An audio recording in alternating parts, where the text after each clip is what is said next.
Hey everyone, it's triplemangothreat, and today we're talking about 10 more cards you should be putting in your commander decks. Let's jump right into it.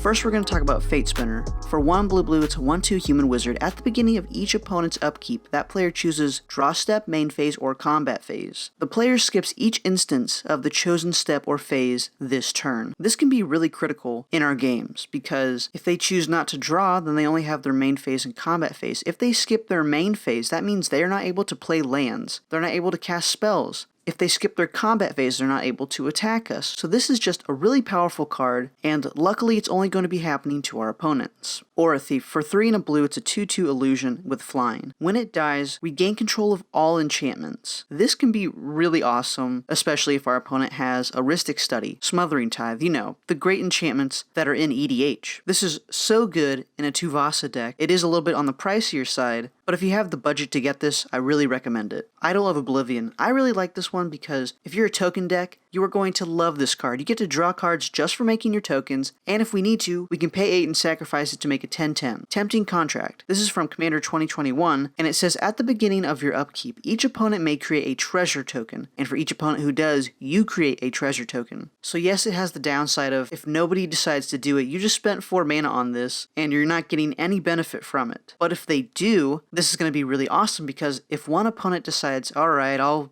get a treasure token, it's most likely that all the other opponents are going to be like, alright, I'll grab a treasure token as well. So if our 3 opponents grab a treasure token, we get 3, they each get 1. So we just ramped 3 times as much as they had. So I think this is a really cool one, especially in EDH. I love interacting with my opponents, and maybe I can convince them that I'm a group hug deck with this card. Next, let's talk about Dark Privilege. For 1 and a black. It's an enchantment. We can enchant a creature and it gets +1/+1, but more importantly, we can sacrifice a creature and we can regenerate the enchanted creature. I'm usually not focusing on the regenerate part of this card, but being able to have a sack outlet for 2 mana is really sweet, especially because Ashnod's Altar, it does give you the 2 mana, but it's an expensive sack outlet. Now, Viscera Seer has gone down in price. It's only like 25 cents, so that's another great sack outlet, but Dark Privilege is just really sweet, and if you care about the enchanted creature, this is another great one for you to choose. Island Sanctuary. For 1 and a white, it's an enchantment. If you would draw a card during your draw step, instead you may skip that draw. If you do, until your next turn, you can't be attacked except by creatures with flying and or island walk. So this is really going to limit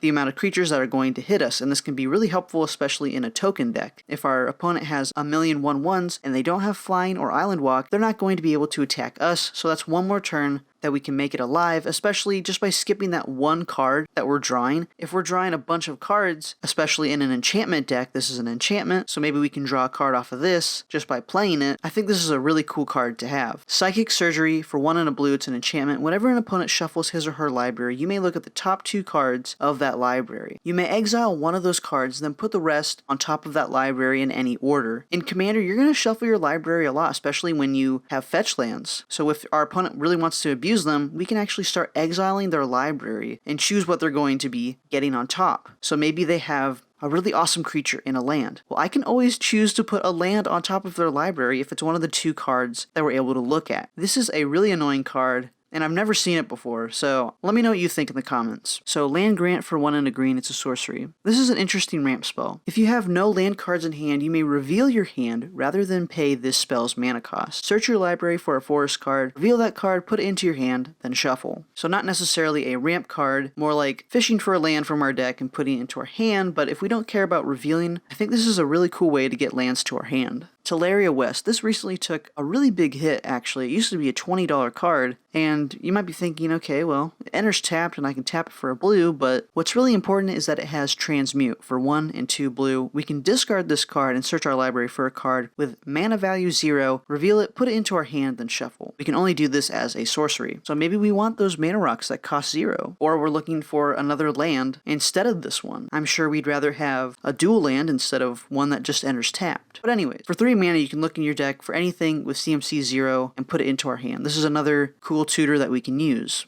Last, I want to talk about Herald of Leshrac. It costs 7 mana, it's a 2/4 avatar, and it has flying. But more importantly, it has a cumulative upkeep of gaining control of a land you don't control. It gets +1/+1 for each land you control but don't own, and when it leaves play, each player gains control of each land he or she owns that you control. So when Herald of Leshrac dies, we're going to have to give all those lands back. But this is just an insane ability, especially for the price. At the first upkeep this triggers, we gain control of 1 land. The second upkeep, we gain control of 2 lands. But what we should remember is that if we happen to gain control of all the lands on the battlefield, and there's nothing else to gain control of, we're going to have to sacrifice Herald of Leshrac, and then everybody's going to get their lands back. But this is crazy, and it's a crazy amount of mana we're going to be getting every one of our upkeeps. Thank you all so much for watching. If you'd like any of these cards, you can use the link down below. It's going to help out the channel at no additional cost to you. Let me know in the comments below what you think of these cards, and subscribe for more Mango content. I'll see you all in the next one. Peace.